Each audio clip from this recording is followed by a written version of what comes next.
What is going on? If you came here to learn about what happened in crypto this week, then stick around. We're going to bring you the top 5 trending crypto stories from this week. I'm Maximilian. Welcome to our channel. If this is your first time here and you're looking for cryptocurrency news, cryptocurrency reviews on the top and emerging crypto assets, then do make sure to subscribe to our channel now. Of course, if you're looking for created news every week, do subscribe to the BITASSIST weekly newsletter. The link will be in the description below. Awesome. With that out the way, let's jump into this week's news. We're going to start with Binance opens a new fiat exchange. We're going to look at the Constantinople Hardfork delay. We're going to look at Cryptopia's hack. And then, of course, we're going to look at the first ever security token to be traded on a secondary market. And then lastly, we're going to look at HSBC has now traded $250 billion on a DLT blockchain. First things first, let's jump into Binance.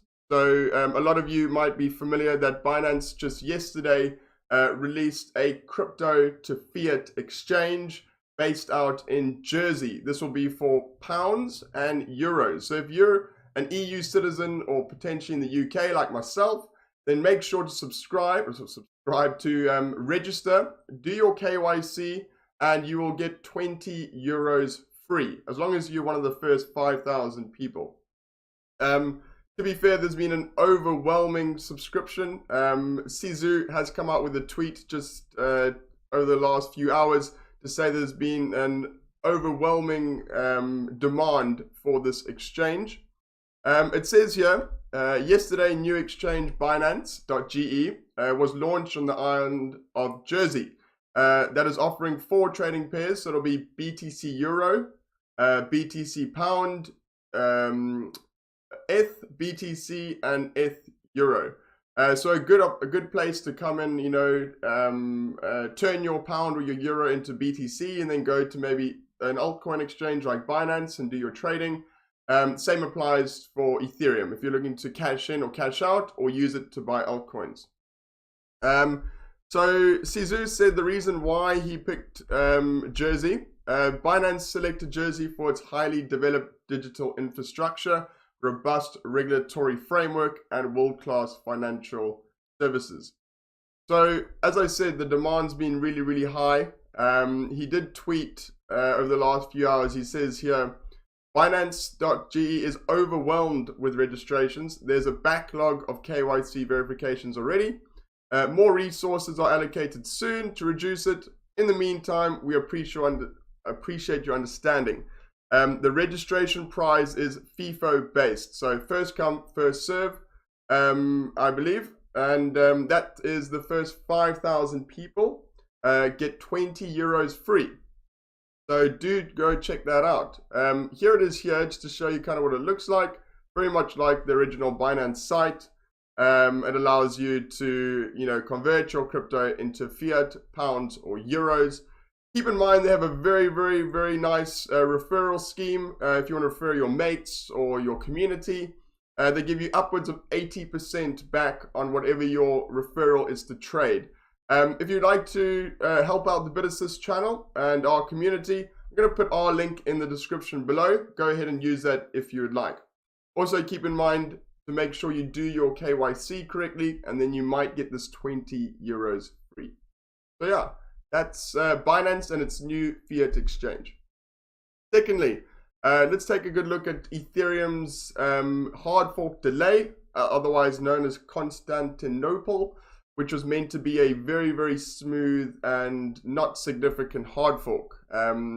Otherwise, that did not happen, obviously. Now, what happened is that there was a vulnerability in some of the code, which was found by Chain Security, which is an audit firm. The best way to describe that is here in a quote, but I'll quickly read this here to give you an idea of what's happened. The problem stems from Ethereum's improvement proposal, otherwise known EIP 1283, and has to do with the lower gas costs for functions such as sending and receiving, paving the way for what is known as a re-entry attack, which essentially could let attackers move funds without the knowledge of the initial user. So there's got to be some vulnerability in the code that's allowing people to do more than one entry and kind of masking where the money is going and masking the value in certain wallets. A gentleman here, Jonas Espanol, has a quick quote here, can give you an idea of how it would look. Imagine that my contract has a function which makes a call to another contract. If I'm a hacker and I'm able to trigger a function while the previous function was still executing, I might be able to withdraw the funds. This obviously had a negative effect on Ethereum's price. A lot of people are looking forward to this hard fork to see positive retracement upward for Ethereum. But as you'll see here, as the news dropped, big red candle downward. So it says here it did lose roughly around 6% immediately after the news was released. So yeah, so should be interesting to see. I know they are meeting tomorrow, the Ethereum devs, to discuss this further and to set a new date for the hard fork. So if you hold Ethereum and you potentially want to trade this news, then do stick tuned tomorrow. There will be an update on when they do believe the fork will be issued again. So that is Ethereum and its hard fork problems. Moving on, the first decentralized exchange to get hacked, or actually the first exchange to get hacked for 2019. This is Cryptopia. If you're not aware, Cryptopia got hacked just early this week on Monday, went into maintenance. It says here, on Monday, January 14th, Cryptopia tweeted that the exchange was experiencing unscheduled maintenance. Yeah, maintenance. According to this short statement, Cryptopia was working to resume services as soon as possible. So basically what it sounds like is they unfortunately came into some security flaws and lost a significant amount of crypto. It says here, on Tuesday the 15th, around 18 hours after Cryptopia went offline, the exchange came out with a statement revealing the hack. On January 14th, 2019, the Cryptopia exchange suffered a security breach which resulted in significant losses. Once identified by the staff, the exchange was put into maintenance while assessed its damages. So yeah, if you're using Cryptopia, I do feel for you. And let's hope they do sort it out and they are able to give everybody's losses back. This is now another hack, and from an exchange it's fairly well known. This can't be good for everyone's outlook on crypto assets and its security. But at the end of the day, it's got nothing to do about how secure blockchains are or cryptocurrencies are. It's all about how secure companies are in holding these crypto assets. So it was a problem with the way that Cryptopia set up their exchange. We're going to move on to a story here about the first ever security token traded on a secondary market. Now, this is not new news. This is from Jan 10, but I think it is a very big move in the right direction for STOs or for security tokens or tokenized assets of any sort.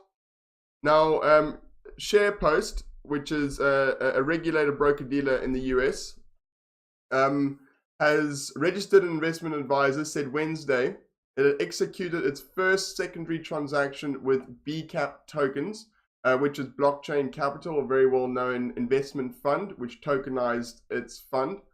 The tokens, which run on top of the Ethereum blockchain, represent shares in Blockchain Capital 3 and its digital liquid venture fund.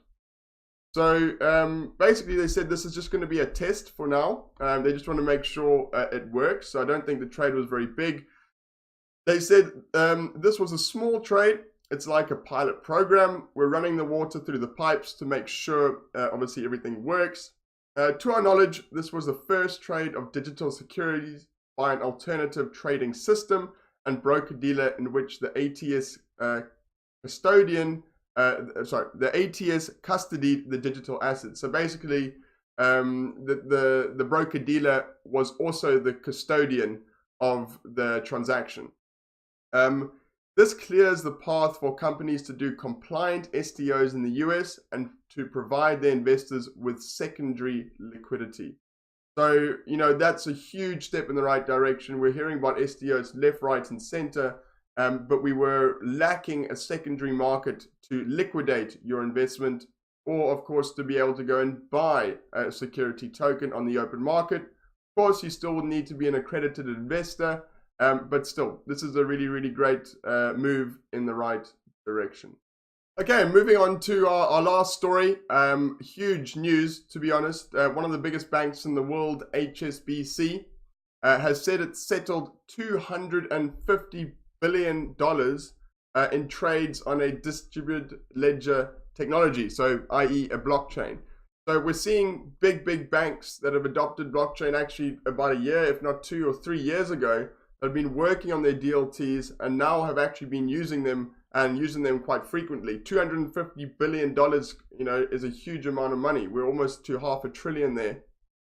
So just to read out what they've said here is the bank said in a press release that it settled 3 million foreign exchange transactions and made a further 150,000 payments using its HSBC FX Everywhere platform.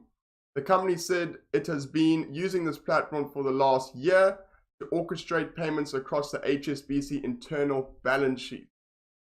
So that's quite interesting, actually. They've been using it for a long time quite quietly, but what it sounds like is that they're not really necessarily using it for their customers and for people wanting to have cheaper FX rates. They've been using it for internal purposes to help orchestrate exchange of funds between their balance sheets. So, typical as banks are, looking after their own best interest, but I'm sure that they will be coming out with a client-focused product. I'm certain of that. Whoever does first and makes the headway is going to do incredibly well. So yeah, that is about it for today. If you're looking for any more cryptocurrency news and reviews, please do make sure to sign up to the BITASSIST newsletter, and that comes out every Thursday at 1 o'clock UK time. Great curated news and insights from crypto every single week. And remember, if you've enjoyed this, give us a like, it really does help, and make sure to subscribe to this channel. Enjoy the rest of the day, guys. See you again tomorrow for a cryptocurrency review on Holochain.